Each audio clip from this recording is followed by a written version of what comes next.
매주 수요일 2부에 살짝 열리는 우리들만의 행복한 책방이죠. 2주의 책, 2020년 마지막 2주의 책이기도 합니다. 어떤 책일까요? 올 한 해 마무리하며 어떤 마음의 양식을 챙겨야 할까요? 오늘의 북소믈리에는 성바오로 뗄수조회 전영금 채칠리아 수녀님이십니다. 수녀님 안녕하십니까? 네, 안녕하세요. 잘 지내셨죠?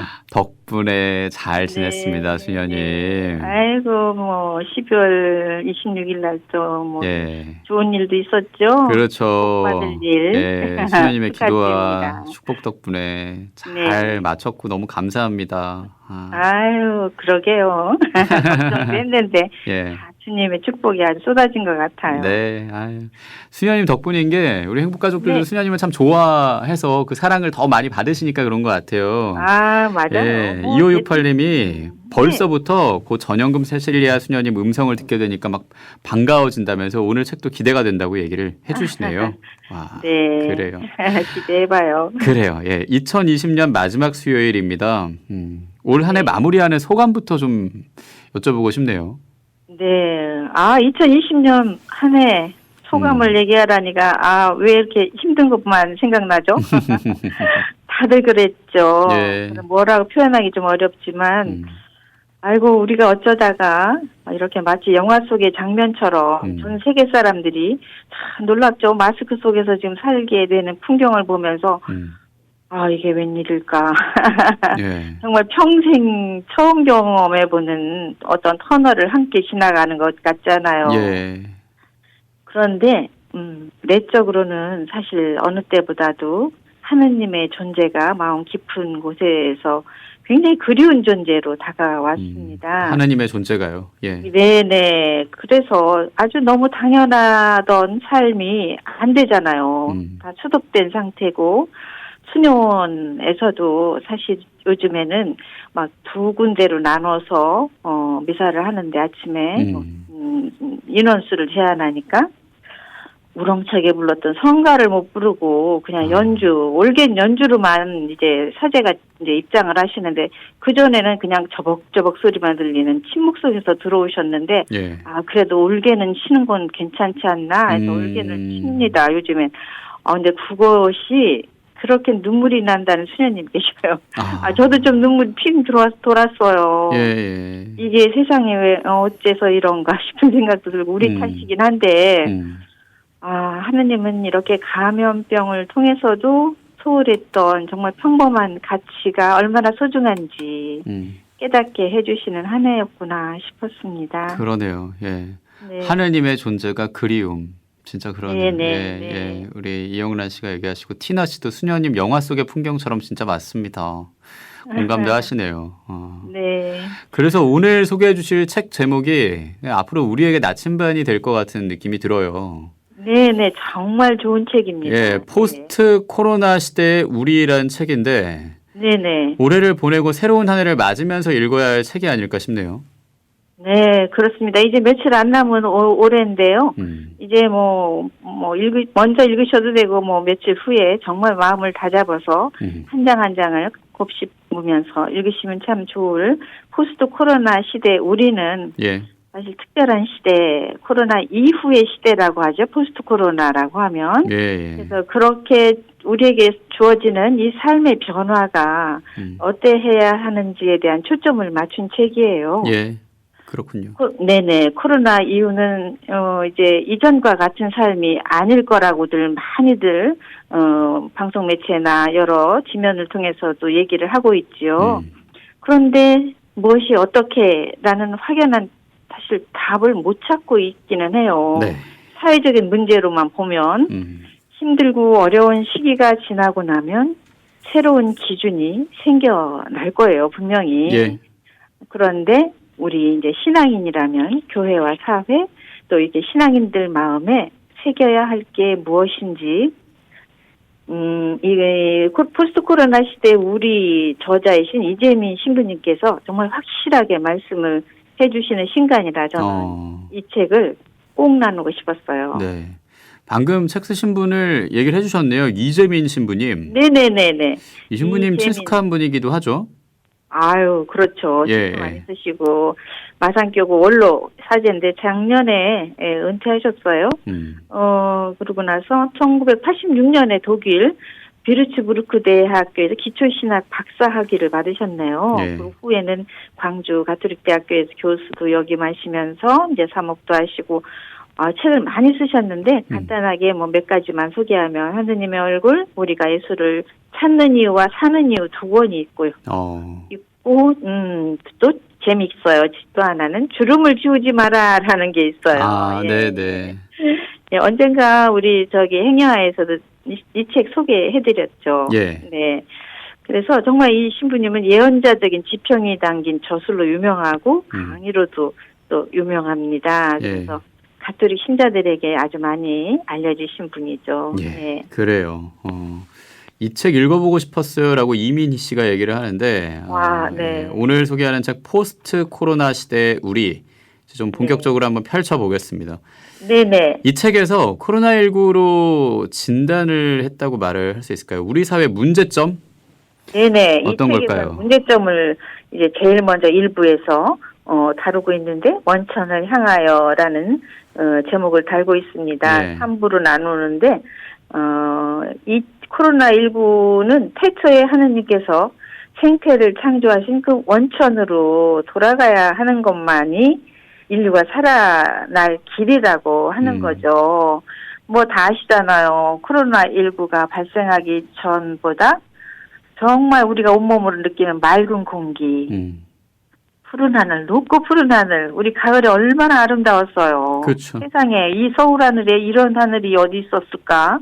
그런 생각이 들 만큼 멋진 하늘을 보면서 와, 코로나19 때문에 사람들이 멈춤을 하고 정말 모든 것이 다 이렇게 자연히 원천으로 돌아가네 라는 생각을 하면서 놀라움을 정말 금치 못했었잖아요.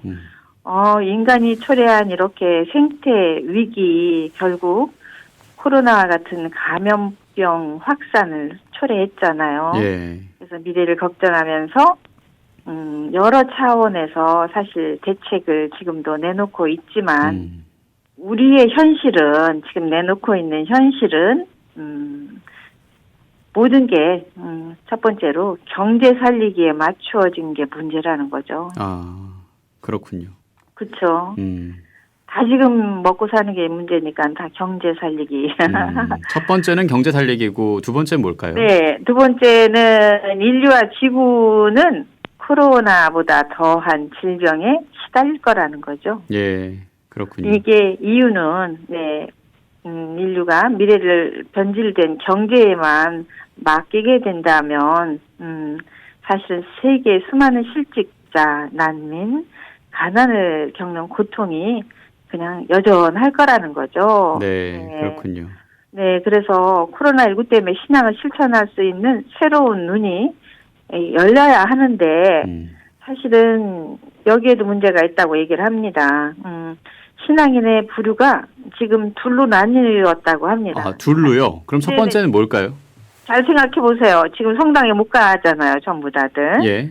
그래서 뭐 각자 알아서 이제 비대면이니까 뭐 텔레비전을 보고 방송 녹화를 보면서 뭐 하죠, 다들. 예. 그래서 그들이 일상에서 하느님을 따라서 신앙생활과 또 교회 내는 헌금도 이거 어떡하나 뭐 그런 생각들도 하시는 분들이 있는데 사실은 뭐 그냥 성당 안 가도 내가 잘 살면서 가난한 이들한테 이 헌금도 뭐 돌려주고 뭐 그렇게 생각하면서 나름대로 그냥 사는 거. 예.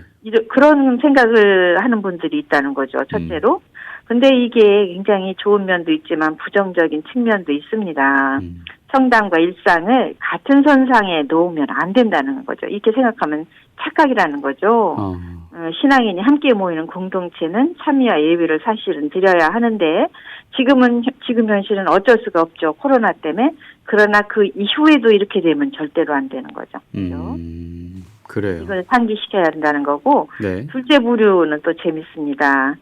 지금껏 우리가 사실 의무감으로 미사를 드리러 가고 습관적으로 그냥 자동적으로 성체형하고 이렇게 신앙생활을 했던 분이 성취의 신비를 굉장히 갈망하게 되고 소중함을 깨달았다는 거죠. 아, 이게 진짜 좋았던 거구나라는 거를 뒤늦게 알게 된다는 얘기죠. 네네. 성취 영하고 성당은 맨날 갔어도, 이게 얼마나 소중한 건가. 저도 그걸 느꼈어요.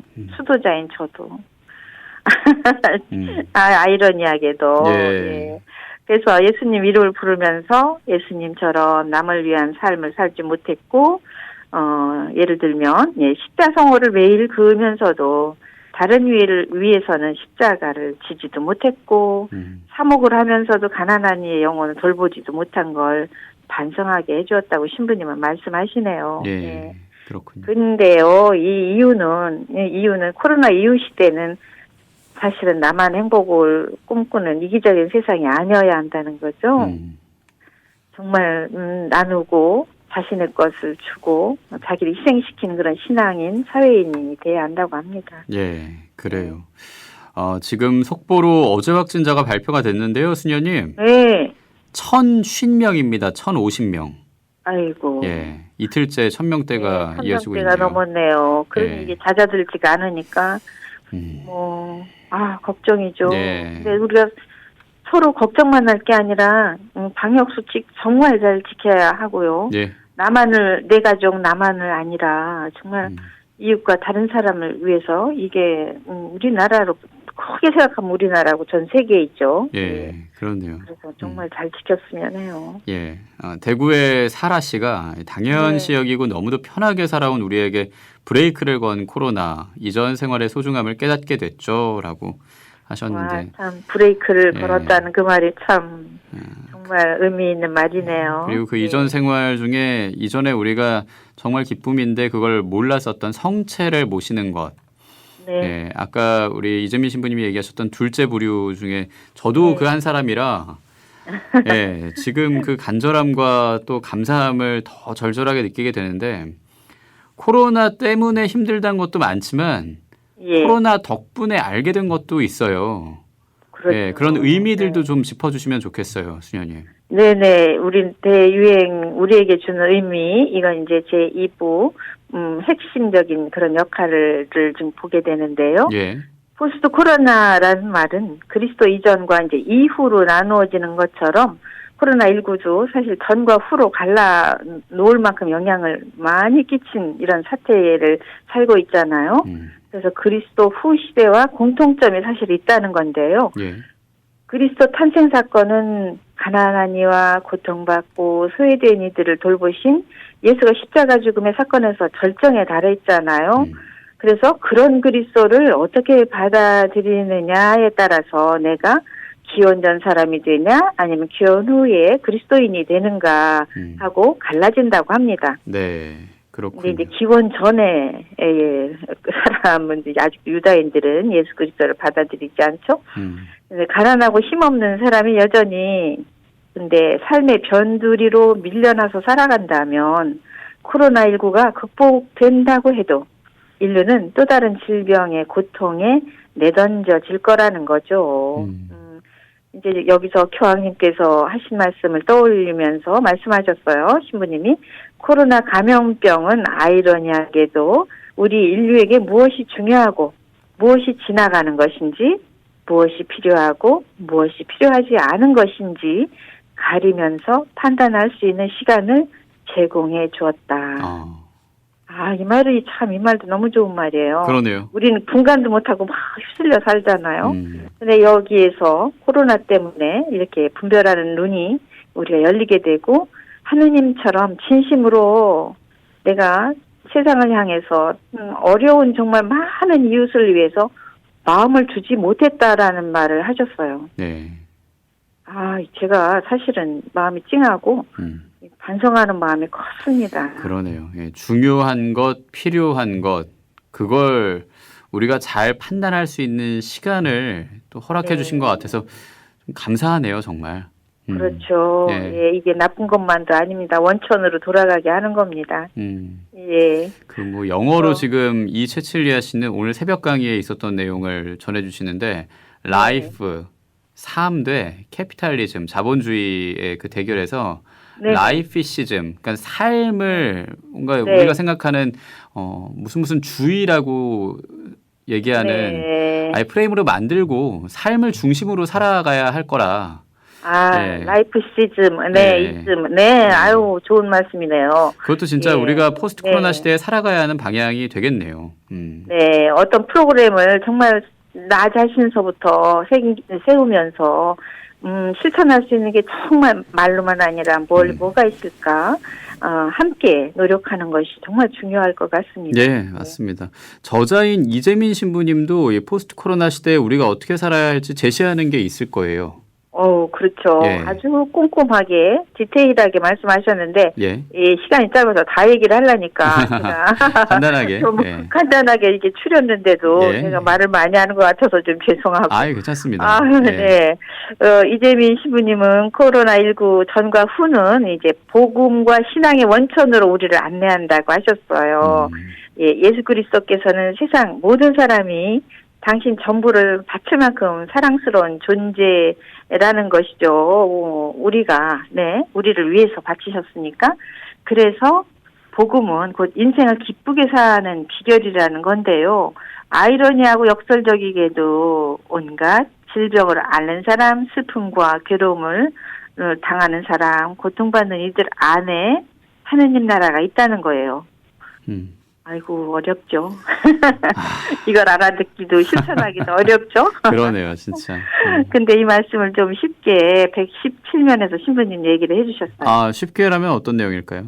예, 쉬운 예인데 이것도 아주 쉬운 건 아니지만, 조금 철학적인 것을 좀 떠나서, 또 신학적인 거 떠나서, 예수 그리스도 안에서 하느님의 사랑이 드러났다는 건 사실 우리는 좋은 것만 바라잖아요. 근데 하느님은 우리의 소원과 기대가 이루어지는 곳만 아니라 좌절되는 곳에도 인간과 함께 하신다는 거죠. 우리 코로나19 이걸 겪는 것 안에도 사실 하느님이 함께 하시는 것이죠. 그래서 여기서 교회가 자기만의 행복을 추구하는 이기적인 집단이라는 의심을 받는 건 불행한 일이다라고 하셨어요. 예. 그러니까 교회도 정신 차리라는 소리죠. 그러니 가난하고 앓는이에게 다가가서 손을 내밀어 치유해 주신 예수님처럼 자신을 내어줄 때야말로 우리가 신앙하는 궁극적인 이유라는데 쉽지 않습니다. 네. 복음적 깊은 통찰로 이 시대의 방향을 그래서 제시해줄 예언자적인 목자가 그래서 필요하다는 것이죠. 목자가 필요하다. 네네. 그래서 여기서 많은 예를 드셨어요. 근데 다 열거할 수는 없고요. 사제의 역할이 어떻게 되어야 하는지를 말씀하신 건데요. 네, 한번 짚어주신 거군요. 네네. 그래서 결국은요. 예. 결국은 코로나19 같은 엄청난 고통이 이제 휩쓸고 언젠간 끝나겠죠. 영원하진 않겠죠.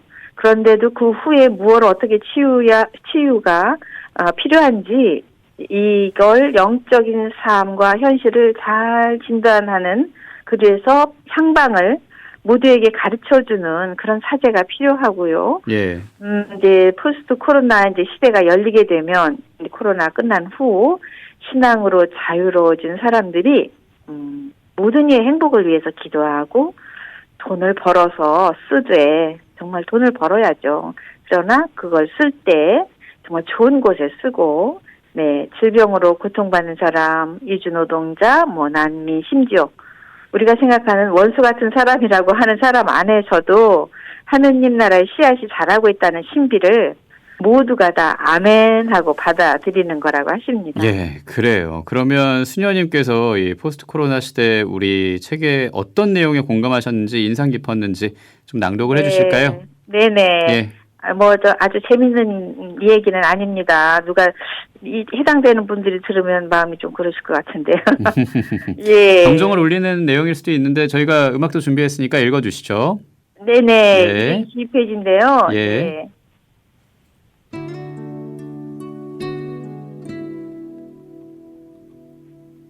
요즘 우리 사회는 리더에 대한 이야기가 많습니다.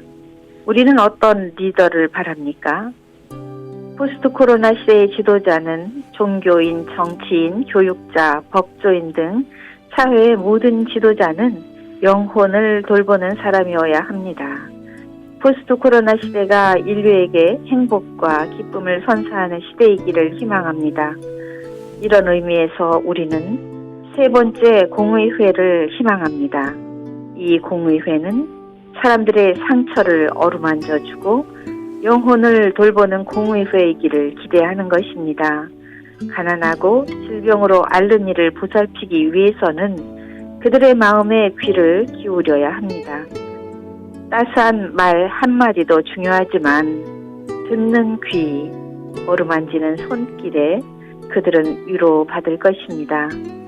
사목은 입이 아니라 귀와 마음으로 하는 것입니다.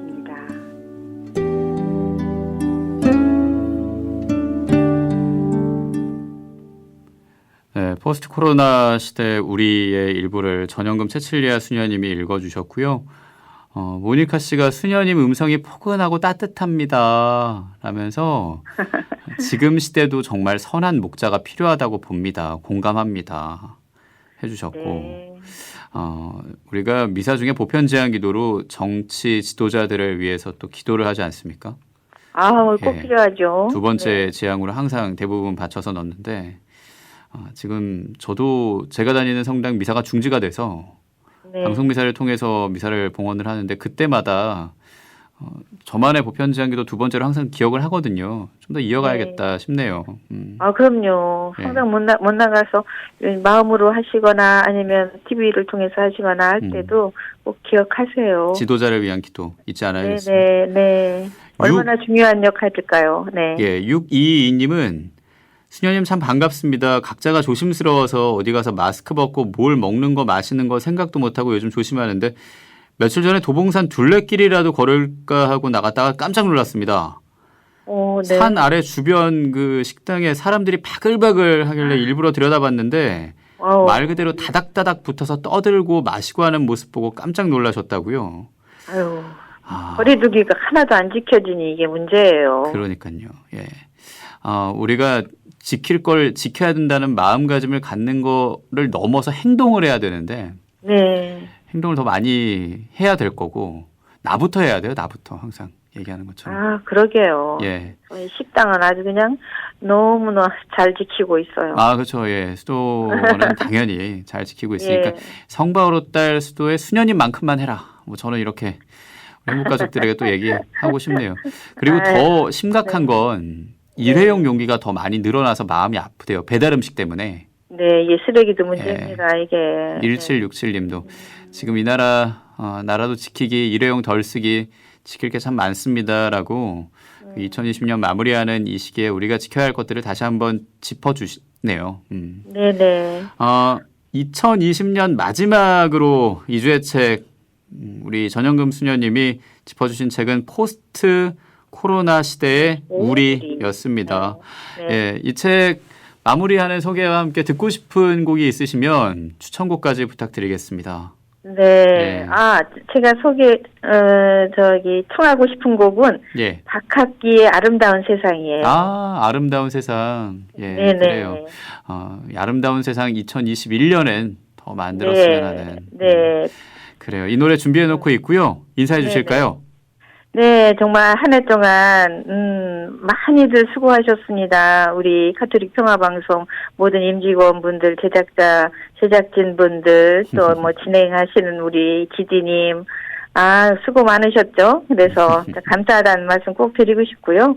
평화방송이 사실 예언자적인 역할을 해주신 거죠. 네. 그리고 코로나19로 아직도 정말 힘들게 치료 중이신 환자분들 너무 많으신데요. 예. 어떤 위로를 드려야 할지, 제 말보다 주님이 더 잘 아시겠다 싶어서 저는 기도로 함께 하고요.